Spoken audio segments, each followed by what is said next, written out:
तो आज शुरू कर रहे हैं हम लोग बायनॉमियल डिस्ट्रीब्यूशन। शुरू ऑलरेडी कर चुके हैं रिवीजन क्लास। ठीक, बायनॉमियल कहाँ इस्तेमाल होगा? बायनॉमियल इस्तेमाल होगा जहां प्रोबेबिलिटी की तथा डिटरमिनेशन की, रियलिस्टिक डिटरमिनेशन की खत्म हो जाए। ठीक है ना भाई, प्रोबेबिलिटी हम लोग इस्तेमाल करते हैं कहीं के लिए एस्टिमेशन के लिए। ठीक, प्राइम फेस किसी भी चीज का होना या ना होना डिटरमाइन करने के लिए कि भाई ये चीज हो सकती है तो कितना प्रतिशत हो सकती है, किस परसेंटेज तक हो सकती है, इसके लिए प्रोबेबिलिटी यूज कर सकते हैं। मगर प्रोबेबिलिटी की अपनी लिमिट क्या है? प्रोबेबिलिटी की अपनी लिमिट है कि भाई वो एक सर्टेन नंबर ऑफ इवेंट्स तक ही काम कर सकते हैं। ठीक है ना, 1 2 3 4 5 मतलब जो आप मैनुअली कर सकते हो वहां डिटरमिनेबल है। ठीक, मगर प्रोबेबिलिटी का डिटरमिनेशन का जो है वो बहुत बड़ा है, कई सारी जगह। बहुत छोटा सा एग्जांपल अगर ले, हम लोग प्रोबेबिलिटी में क्वेश्चन करते थे कि a coin is tossed and what is the probability कि head will come and what is the probability कि टेल विल कम। हम आपने कहा सीधा सीधा सर 1/2 कैसे बता दिया? क्यों? क्योंकि हमने प्रोबेबिलिटी में पढ़ा है कि प्रोबेबिलिटी इक्वल्स टू क्या चीज? Expected outcome divided by total number of outcomes. ये बेसिक चल रही, यही theorem through out probability, through out any concept logic चलेगा, बस उसका वर्जन चेंज होता जाएगा, एप्लीकेशन का तरीका चेंज होता जाएगा। बॉटम लाइन ये कोर जो कॉन्सेप्ट है वो यही रहेगा। तो भाई एक्सपेक्टेड आउटकम्स हमारे क्या आ गए भाई? हेड और टेल। ठीक है ना, तो एक सिक्का उछालने में कितने रिजल्ट्स आ सकते हैं? हमने लिखा 2, या तो हेड आ सकता है या टेल। हमें क्या चाहिए?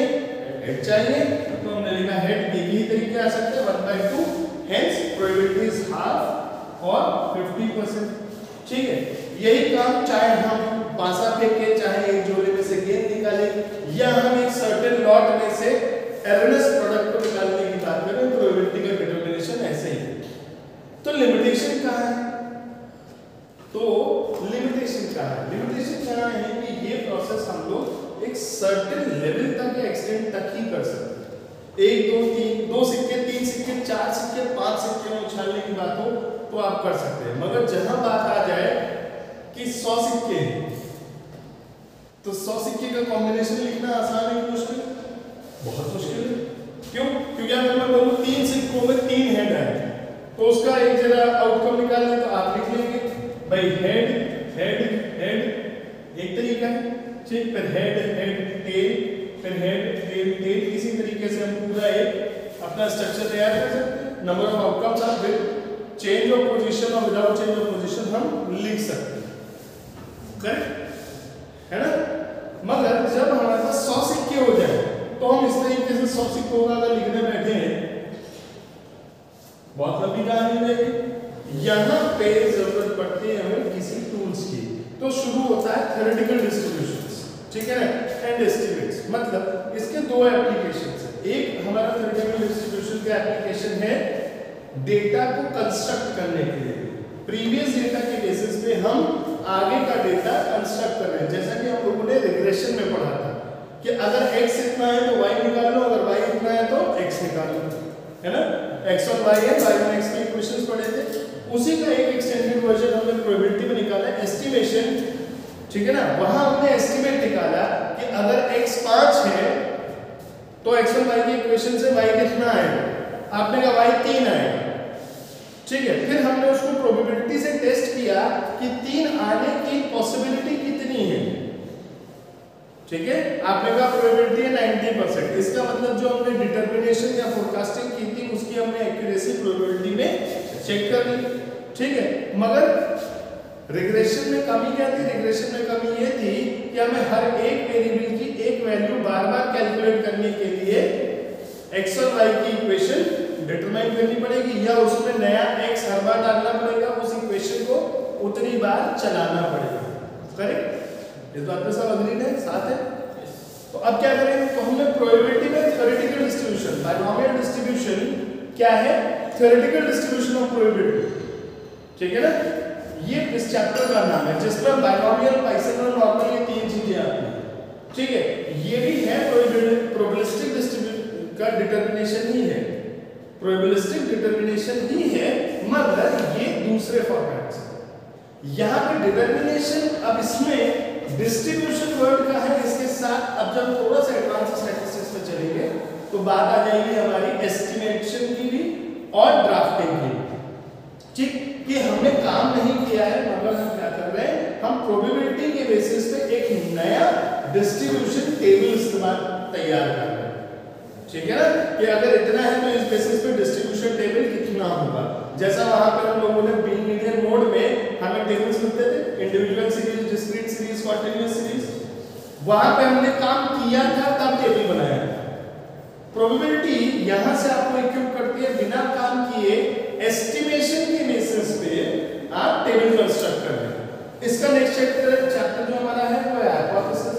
हाइपोथेसिस में क्या हम लोग टेस्ट करेंगे कि जो हमने टेबल बनाया था क्या वो सही है कि नहीं है, ठीक। उसका नेक्स्ट चैप्टर है हमारा टेस्ट ऑफ हाइपोथेसिस, कि जो हमने टेबल बनाया था उसके ऊपर जो हमने हाइपोथेसिस रखी है क्या वो हाइपोथेसिस सही है कि नहीं है, ठीक। उसका नेक्स्ट जो होगा वो है हमारा टेस्टिंग ऑफ सैंपल्स, मतलब जो हमने थ्योरेटिकल डिस्ट्रीब्यूशन में टेबल बनाया है उसके ऊपर जो हमने हाइपोथेसिस बनाई है उसमें अगर हम कोई सैंपल लेते हैं तो क्या वो सैंपल पास होगा कि नहीं होगा। स्टैटिस्टिकल सैंपलिंग करेंगे हम कि जो हमने डेटा कंस्ट्रक्ट किया है क्या वो सही है, सैंपल टेस्ट करेंगे। भाई अगर आपको 100 किलो आम दे दिया जाए और कहा जाए सारे आम अच्छे हैं तो क्या आप सारे आम एक एक उठा के चेक करोगे? नहीं, आप रैंडमली पेटियां निकालोगे, ठीक है ना। तो रैंडम सैंपलिंग होती है, स्ट्रैटिफाइड सैंपलिंग, जब उधर आएंगे तो हम उसमें चलेंगे। तो इस क्यू ऑफ लाइन में जो हमारा पहला पड़ाव है वो है बायनॉमियल डिस्ट्रीब्यूशन, ठीक। अब बायनॉमियल डिस्ट्रीब्यूशन की जरूरत कहां पड़ेगी? बायनॉमियल डिस्ट्रीब्यूशन की हमको जरूरत पड़ेगी उस जगह पे जहां पे प्रोबेबिलिटी का डिटर्मिनेशन खत्म नहीं हो जाता है मगर कॉम्प्लेक्स होना शुरू हो जाता है। तो हम काम को सरल करने के लिए क्या करते हैं, बायनॉमियल का इस्तेमाल करते हैं, ठीक। बायनॉमियल का इस्तेमाल होगा हमारा उस जगह पे जहां पे नंबर ऑफ इवेंट्स हमारे बहुत ज्यादा हो जाएगा, ठीक है। 3 सिक्के उछालने थे आसान था, 100 सिक्के उछालने अब डिटर्मिनेशन मुश्किल है। एक पासा फेंकना था, 2 पासे, 3 पासे, 5 पासे तक आसान था, 100 पासे फेंकने मुश्किल है। इसी तरीके से, ठीक है ना। पहली चीज नंबर ऑफ इवेंट जहां बहुत ज्यादा हो जाएगा। नंबर 2 कहां पे इस्तेमाल होगा ये?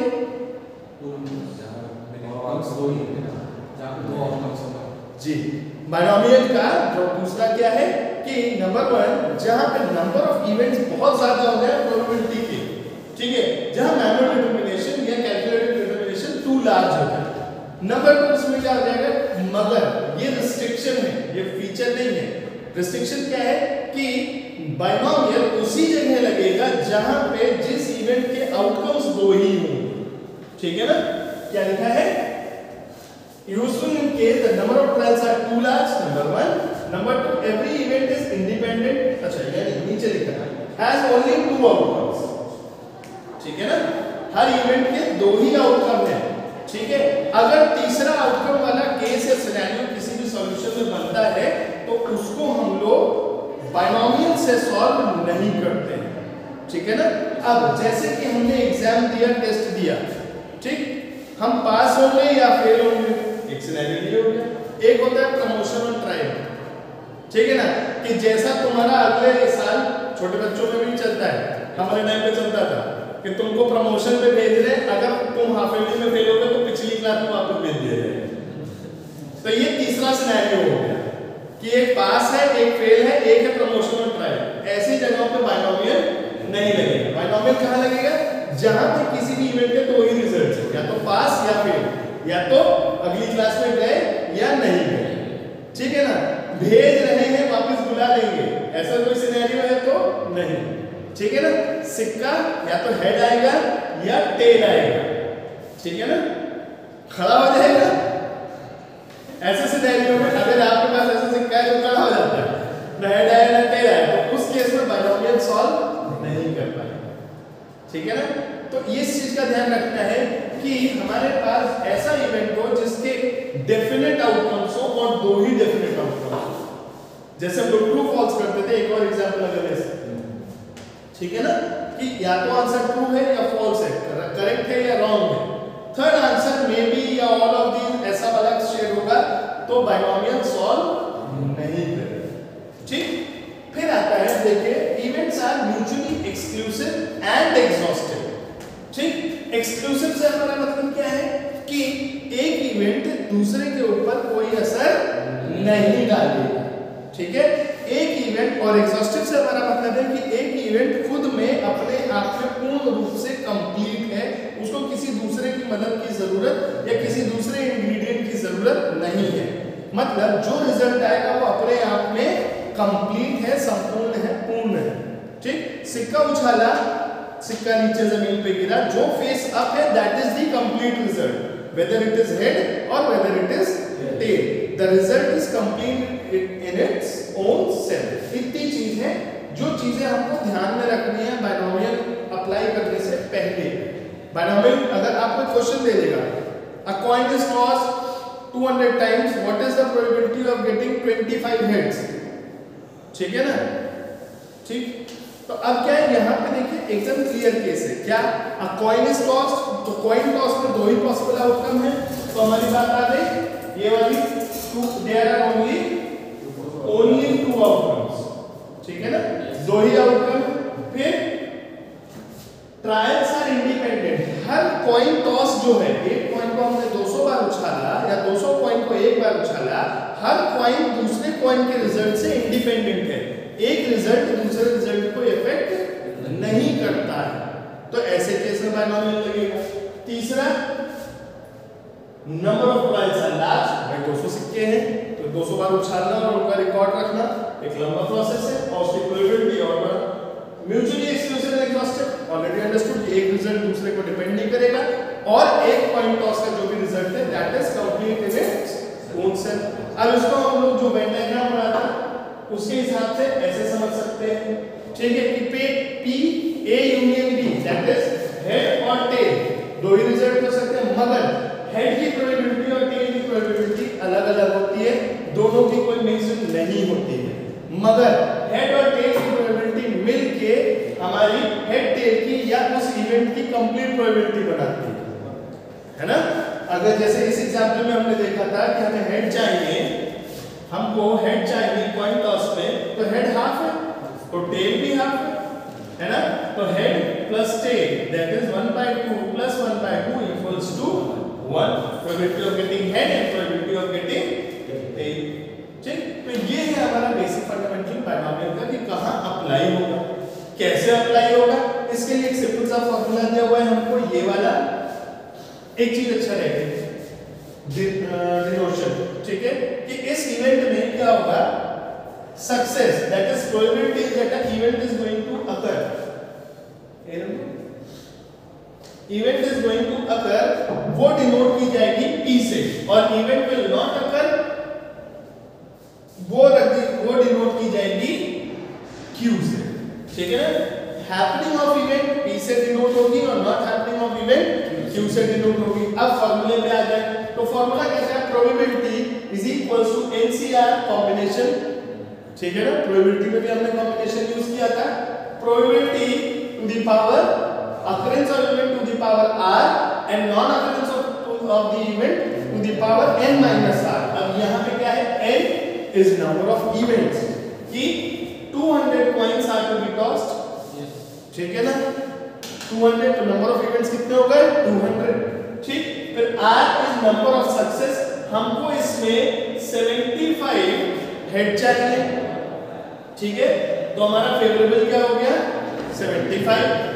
P ऑफ सक्सेस, हेड आने की प्रोबेबिलिटी क्या है 1/2, हेड ना आने की प्रोबेबिलिटी क्या है अगेन 1/2, या फिर 1 minus 1/2।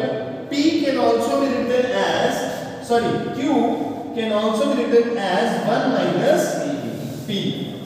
ठीक है, तो एंड वाइस वर्सा, अगर आपको किसी क्वेश्चन में Q दे रखा हो और सवाल P के कॉन्टेक्स्ट में पूछ ले, तो आप क्या कर रहे हैं, आप 1 से माइनस कर दीजिए, आपको P मिल जाएगा।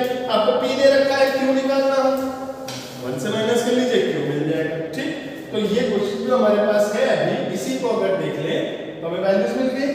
फॉर्मूले में कैसे रखेंगे, n नंबर ऑफ इवेंट्स, तो that will be 200 C r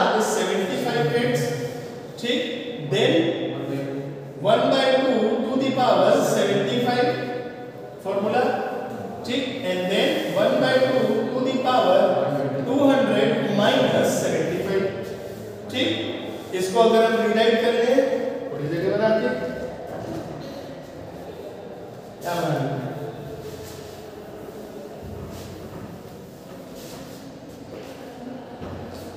ठीक, तो हमारा 200c 75 1/2 to the power 75 1/2 to the power 200 minus 70, ठीक। इसका एक्सपेंशन 200c 75, पहले इसको देख लेते हैं। अब देखिए बेस सेम है तो पावर ऐड हो जाएंगे, यहाँ पे क्या आएगा आपका, ये आ जाएगा 125, ठीक। तो ये अगेन अब ये काट पीट के जो भी बचेगा ये, ठीक है। तो 200 1/2 रेज़ टू द पावर 200, इसको सॉल्व करना है एक प्रोसेस, इसको ऐसे ही छोड़ दीजिए।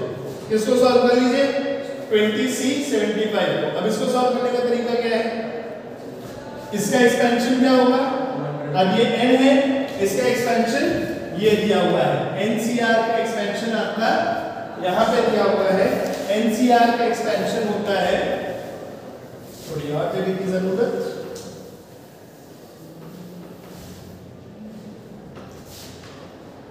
NCR का एक्सपेंशन है factorial n r factorial n minus r factorial, ठीक है। तो n हमारा कितना है 200 factorial upon r 75 factorial, 200 minus 75 जो रिजल्ट आएगा उसका फैक्टोरियल, ठीक है। तो अब क्या है हमारा, इसका एक्सपेंशन हो गया 200 factorial upon 75 factorial into 125 factorial, ठीक।